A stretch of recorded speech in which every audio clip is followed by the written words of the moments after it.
제가 초등학교 3학년 때 있었던 실화입니다. 가을 운동회였는데요.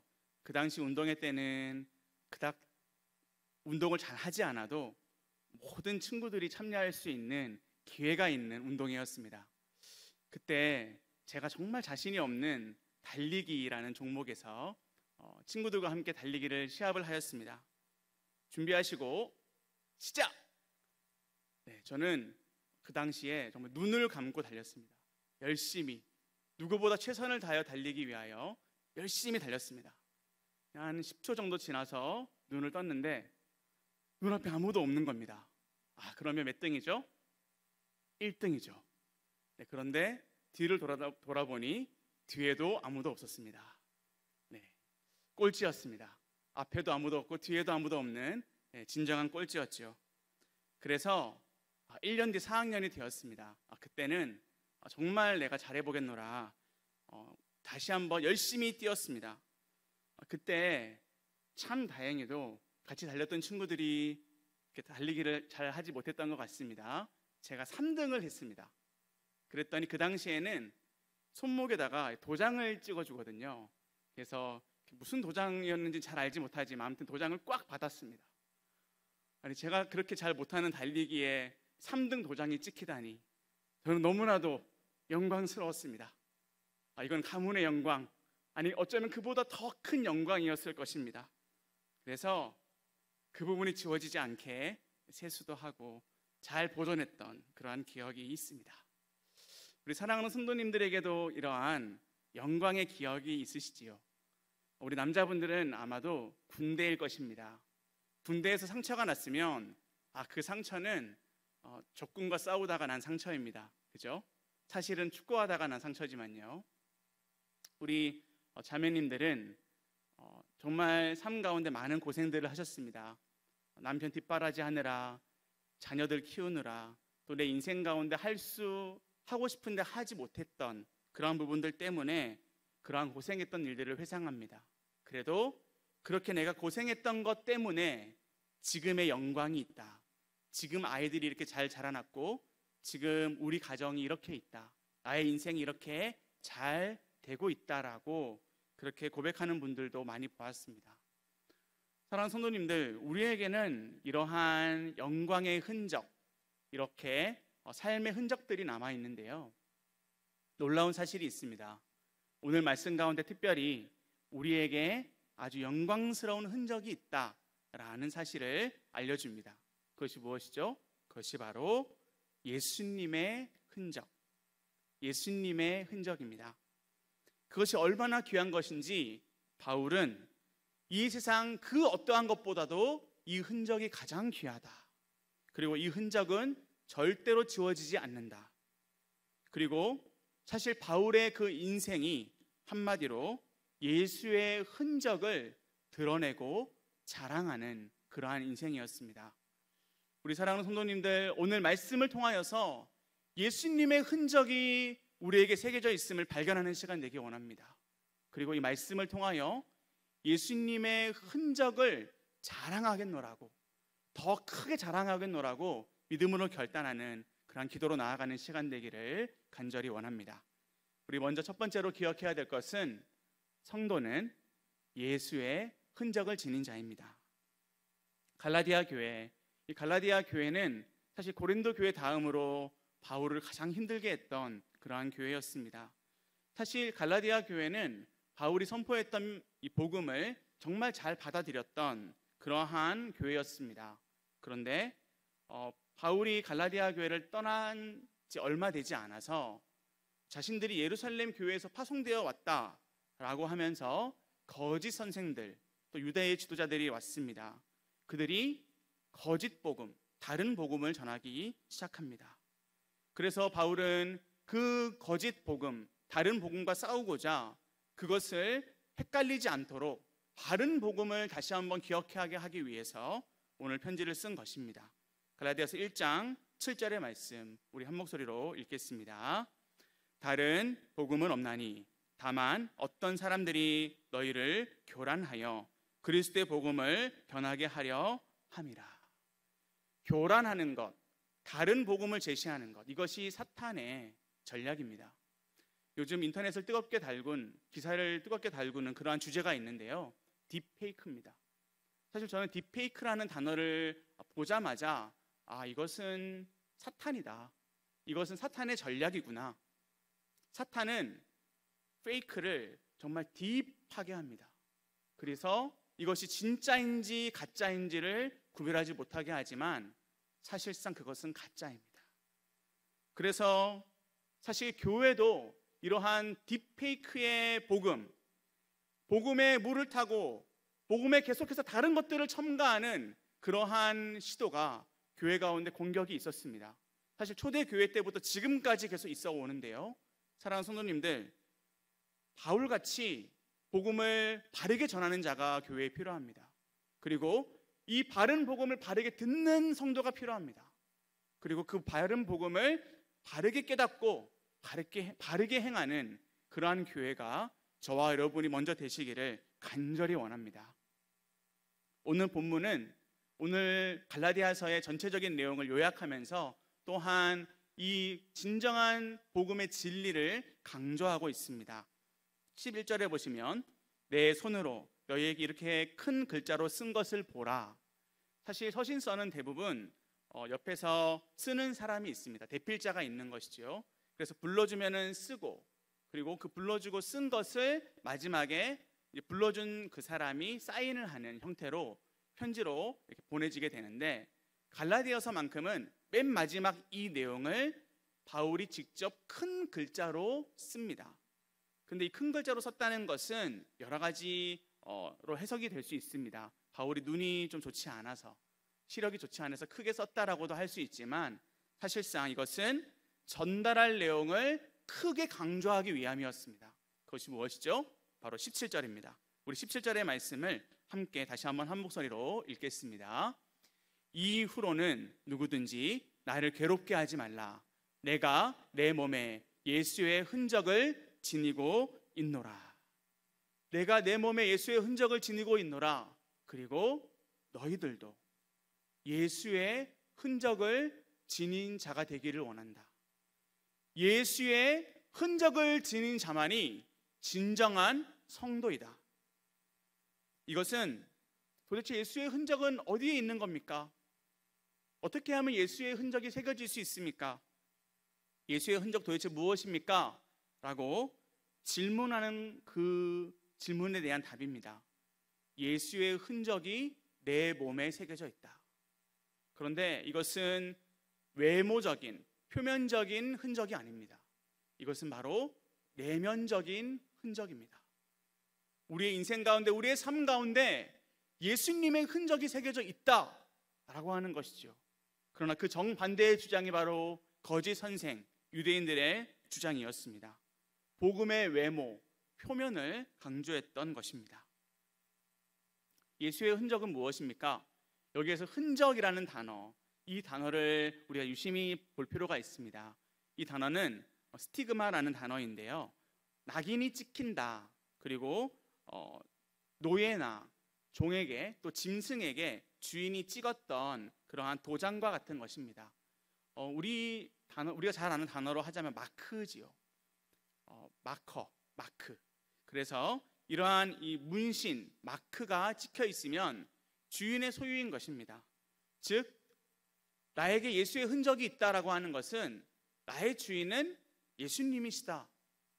나의 주인은 예수님이시다라고 하는 바울의 고백이었습니다. 즉, 바울의 정체성이지요. 그런데 이것은 그저 신분만을 말하는 것이 아니라 바울의 삶이 예수의 노예, 예수의 종이었습니다. 로마서 14장 8절 말씀입니다. 우리 로마서 14장 8절 말씀이 바울의 인생이었는데요. 같이 한번 읽도록 하겠습니다. 우리가 살아도 주를 위하여 살고 죽어도 주를 위하여 죽나니 그러므로 사나 죽으나 우리가 주의 것이로다. 살든지 죽든지 우리는 주님의 것입니다. 우리는 주 예수님의 것입니다. 오늘 이러한 고백이 바울의 고백뿐만 아니라 저와 여러분의 고백이 되기를 원합니다. 오늘 15절 말씀에 보시면 할례나 무할례가 아무것도 아니로되 오직 새로 지으심을 받은 것만이 중요하니라.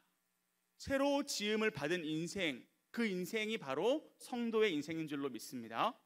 새로 지으심을 받은 재창조된 인생, 새롭게 창조된 그 인생은 바로 예수님의 흔적이 새겨진 인생입니다. 예수님의 흔적이 새겨진 자는 새롭게 창조된 그러한 구원받은 자인 줄로 믿습니다. 그러한 이 사실이 바울만의 그러한 감격의 고백이 아니라 저와 여러분의 감격의 고백이 되어 매 순간 선포되어지는 고백되어지기를 간절히 원합니다. 우리 마지막 두 번째는 함께 읽도록 하겠습니다. 시작. 십자가가 없으면 예수의 흔적도 없습니다. 우리 한 번 더 읽겠습니다. 시작. 십자가가 없으면 예수의 흔적도 없습니다. 예수의 흔적, 그것은 한마디로 십자가입니다. 그런데 이 십자가는 어디에 새겨져야 합니까? 우리가 오늘 십자가 배지를 달고 오셔야만 성도입니까? 십자가 목걸이를 착용하셔야만 성도입니까? 십자가는 우리 마음에 새겨지는 것인 줄로 믿습니다. 그러면 마음에 새겨졌다는 것은 무엇입니까?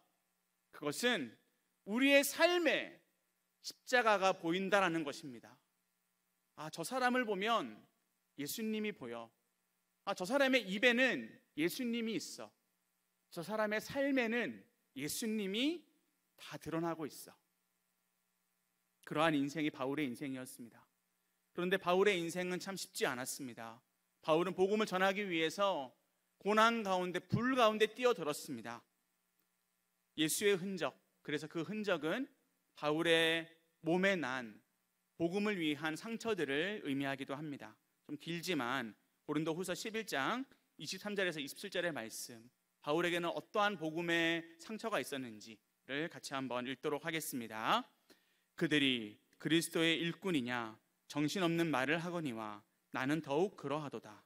내가 수고를 넘치도록 하고 옥에 갇히기도 더 많이 하고 매도 수없이 맞고 여러 번 죽을 뻔하였으니 유대인들에게 40에서 하나 감한 매를 5번 맞았으며 3번 태장으로 맞고 1번 돌로 맞고 3번 파선하고 일주야를 깊은 바다에서 지냈으며 여러 번 여행하면서 강의 위험과 강도의 위험과 동족의 위험과 이방인의 위험과 시내의 위험과 광야의 위험과 바다의 위험과 거짓 형제 중의 위험을 당하고 또 수고하며 애쓰고 여러 번 자지 못하고 줄이며 목마르고 여러 번 굶고 춥고 헐벗었노라. 바울은 이렇게 고난을 받을 만한 조건을 가진 자가 아니었습니다.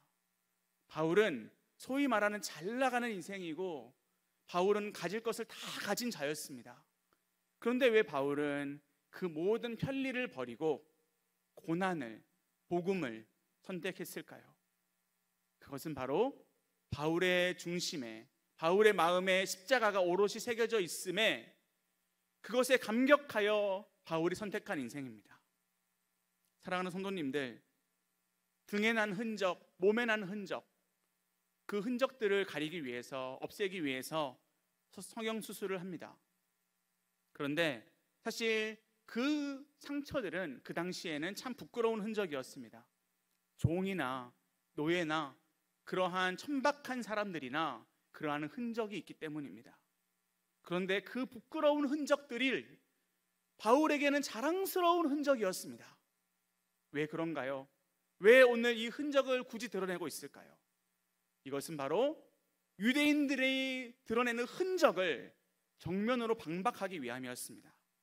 그렇다면 유대인이 드러낸 흔적은 무엇입니까? 그것은 바로 우리가 잘 알고 있는 할례입니다. 왜 갈라디아 사람들은 그렇게 헷갈렸을까요? 왜 갈라디아 사람들은 복음을 알았음에도 복음에서 흔들렸을까요? 그것은 바로 모세의 율법에 있는 할례를 거짓 교사들이, 유대인들이 주장했기 때문입니다. 그러니 이 말씀에 있는 것들을 가지고 오니 헷갈릴 수밖에 없는 것이죠. 창세기 17장 10절 말씀에 보면 이 할례가 처음 등장합니다. 이 할례에 대한 말씀을 같이 한번 읽겠습니다. 너희 중 남자는 다 할례를 받으라. 이것이 나와 너희와 너희 후손 사이에 지킬 내 언약이니라. 이 할례라고 하는 브리트 밀라라고 하는 단어는 이 말씀대로 너희와 너희 후손 사이에 지킬 언약, 즉 하나님과 맺은 언약, 계약이라는 뜻입니다. 그런데 이 계약이 있는 이상 우리는 하나님의 백성이다. 즉 할례가 있는 이상 우리는 구원은 따놓은 당상이다. 이신칭의, 아브라함에게 말씀하신 이 이신칭의는 우리에게 믿음을 허락하셨으니 이제 믿는 자 네 맘대로 사세요, 믿는 자 내 마음대로 살아도 좋아요 라고 하는 그러한 허가증이 아닙니다. 이신칭의가 무엇입니까? 이신칭의는 믿는 자답게 사는 것입니다. 우리 창신교회가 내거는 우리의 슬로건이지요. 우리 마음에 새겨야 될 것이지요. 안 믿는 자는 믿게, 믿는 자는 어떻게 합니까? 예수 닮게. 그것이 바로 이신칭의입니다. 창세기 15장에서 17장의 내용을 보시면 하나님께서 아브라함에게 약속을 하시는 이 내용 가운데 정말 중요한 것이 있습니다. 아브라함의 삶이 바뀌는 것입니다. 그리고 이 언약은 받은 은혜에 대한 삶으로 반드시 드러내라, 삶으로 반드시 지켜내라 라고 하는 그러한 증표였습니다. 즉 예배, 참된 예배는 삶이다 라는 것이 할례라는 단어 속에, 이 제도 속에 들어있는 것입니다. 그런데 왜 유대인들은 이 할례를 이렇게 강조했고 바울은 이 할례에 대해서 반박을 했을까요? 그 내용이 바로 갈라디아 전체에 나오는데 특별히 5장 11절 말씀을 우리 같이 한번 함께 읽어보도록 하겠습니다. 형제들아, 내가 지금까지 할례를 전한다면 어찌하여 지금까지 박해를 받으리요? 그리하였으면 십자가의 걸림돌이 제거되었으니. 형제들이여, 나는 할례를 받아야 한다라고 여러분들에게 가르치지 않았습니다. 내가 할례를 가르친다면 나는 박해를 받지 않았을 것입니다. 유대인들에게, 유대 교사들에게 할례는 박해를 받지 않게 하는 수단이었습니다. 즉 오늘 말씀 12절과 13절에 나오는데요, 12절 13절을 보시면 무릇 육체의 모양을 내려 하는 자들이 억지로 너희에게 할례를 받게 함은 그들이 그리스도의 십자가로 말미암아 박해를 면하게 하려 함뿐이라. 13절을 보시면 할례를 받은 그들이라도 스스로 율법은 지키지 아니하고 너희에게 할례를 받게 하려는 것은 그들이 너희의 육체로 자랑하게 하려 함이라. 그들은 할례 받은 것을 자랑하였습니다. 그리고 내가 할례를 시킨 그 사람들을 자랑하였습니다. 할례를 통해서 로마의 박해를 피할 수 있었습니다. 할례는 그러한 그들의 허가증이었습니다. 예수님을 믿으면서 나는 누릴 수 있는 걸 다 누리겠다. 사실 저도 다음 세대, 특별히 교회 학교를 섬기면서 참 많이 보고 느끼는 것이 있습니다.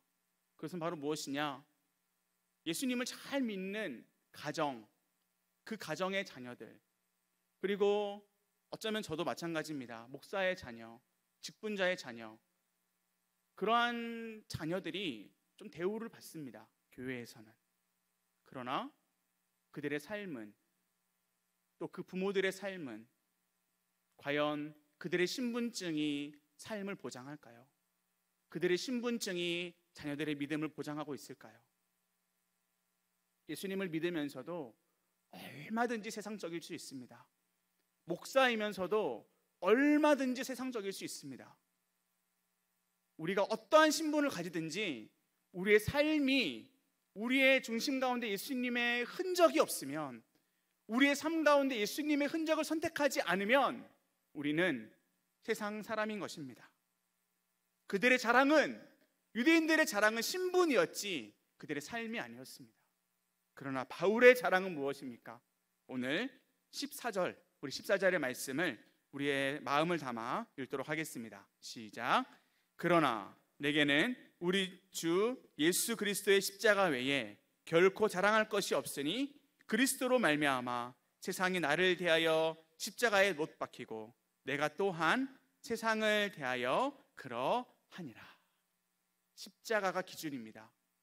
십자가를 기준으로 하여 세상이 우리를 보고 십자가를 기준으로 하여 나는 세상을 봅니다. 십자가 외에는 기준이 없고 십자가 외에는 자랑할 것이 없습니다. 오직 십자가만이 나의 선택의 기준이 되는 것입니다. 이것이 바울의 고백이었습니다. 아브라함도 할례 이후, 즉 17장 이후의 삶이 완전히 달라져 가는 것을 여러분들 창세기를 통해 보시게 될 겁니다. 믿음의 조상 아브라함은 이 할례 이후에 했던 그의 헌신과 순종이 있었기 때문에 믿음의 조상이 된 것입니다. 사랑하는 성도님들, 우리의 삶 가운데 십자가를 선택하기를 원합니다. 우리의 삶 가운데 예수님을 찾기를 원합니다. 우리의 중심 가운데 예수님, 우리의 준비의 과정 가운데 예수님, 우리의 마지막 종착역도 예수님이 되기를 간절히 원합니다. 이것이 바로 예수의 흔적을 가진 그러한 자의 삶인 줄로 믿습니다. 데이비드 플랫이라는, 여러분들 어쩌면 잘 아시는 레디컬이라는 책을 쓴 저자가 있습니다. 근데 이 사람이 했던 강의 가운데 한 대목을 보게 되었는데요, 이렇게 고백합니다. 나는 참 유명한 강사다. 나는 정말 많은 사역을 했고 많은 기도회를 인도했고 또 열심히 복음을 전했다. 그런데 어느 날 나의 모든 사역이 예수님과 완전히 동떨어져 행했다라는 것을 나는 발견하였다. 즉 예수님을 상실하고도 사역에서 성공할 수 있고, 예수님이 없어도 바른 말씀, 좋은 말씀인 것처럼 선포할 수 있고, 예수님이 없어도 많은 사역들을 감당할 수 있고 크게 성공할 수 있다라는 것입니다. 저는 예수님보다 사역을 더 사랑했던 것입니다. 사실 사랑하는 성도님들, 이 목회자의 고백은 저와 여러분의 고백일 수도 있습니다. 상황일 수도 있습니다.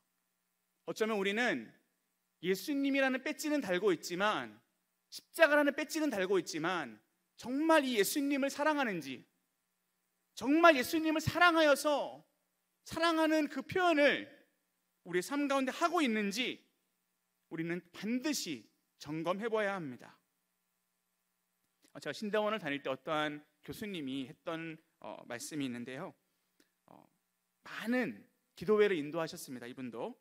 그런데 어느 날 거울을 보는데 너무 자신이 초라해 보였다고 합니다. 학생들을 잘 가르치고, 그리고 기도회 인도, 예배 인도도 참 많이 하는 목사님인데, 교수님인데 왜 이렇게 초라했는지, 나는 기도 시간이 없었구나. 나는 하나님과의 교제하는 그 시간을 놓치고 살았구나. 외적인 열매, 내가 사역을 했을 때에 일어나는 모든 그런 반응들, 그것에는 잠시 기쁨이 있지만 참된 기쁨은 없었던 그의 사역. 사랑하는 성도님들, 그래서 그 교수님은 그것을 발견한 순간부터 목요일은 무조건 기도원에 가신다고 했던 얘기를 들었습니다. 우리는 말씀과 기도로 나아가는 창신교회입니다. 근데 말씀과 기도로, 정말 그 말씀과 기도로 예수님을 더 누릴 수 있습니다. 말씀과 기도로 예수님을 누린다면 우리는 예수의 흔적에 더 감격할 것입니다. 우리에게 새겨진 그 예수의 그 흔적에 더 반응하게 될 것입니다. 우리의 모든 과정 가운데 예수님이 있고, 우리의 모든 종착역 가운데 예수님이 있고, 우리의 모든 기쁨 가운데 예수님이 충만한 사람이 될 줄로 믿습니다. 우리의 모든 것들 예수님께 드리며 그렇게 살아가시는 저와 여러분 되시기를 간절히 원합니다. 우리 마지막으로 갈라디아서 2장 20절의 말씀을 읽고 기도로 나아가시겠습니다. 내가 그리스도와 함께 십자가에 못 박혔나니 그런즉 이제는 내가 사는 것이 아니요 오직 내 안에 그리스도께서 사시는 것이라. 이제 내가 육체 가운데 사는 것은 나를 사랑하사 나를 위하여 자기 자신을 버리신 하나님의 아들을 믿는 믿음 안에서 사는 것이라.